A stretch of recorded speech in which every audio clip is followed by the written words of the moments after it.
Hi everybody, I'm Glen Dehmer and welcome to This Week in College Football History. This week we take you back to a wild finish in the Atlantic Coast Conference. Number 10, Florida State, travels to Clemson to play the third-ranked Tigers. Bobby Bowden's Seminoles were coming off an 11-1 season and a big win over Nebraska in the Fiesta Bowl, finishing second in the season's final poll. Danny Ford's Tigers were 10-2 in 1987 and beat Penn State in the Florida Citrus Bowl. It was a wet afternoon in Clemson, South Carolina, and the Tigers jumped off to an early 14-7 lead. But then in the third quarter, Florida State's future Hall of Fame defensive back, Deion Sanders, fields the punt back on his 24. He finds a crease, he gets a block, and then kicks it into high gear. The punter has no chance.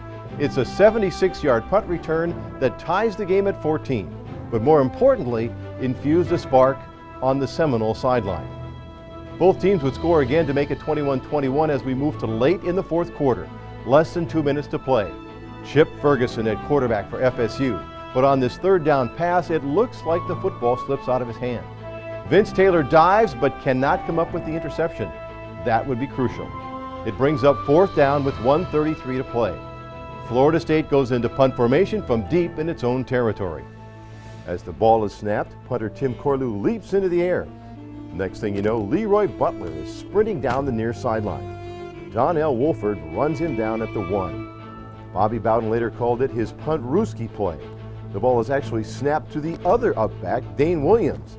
He then slides the ball to Butler and then takes off without the ball.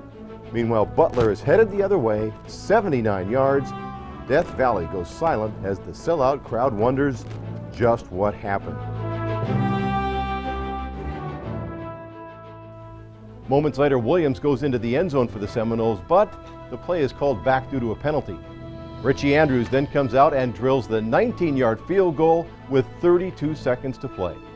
Florida State wins 24-21 as Hall of Fame coach Bobby Bowden does it again, calls the right play at the right time, and it leads to an unforgettable finish in Clemson.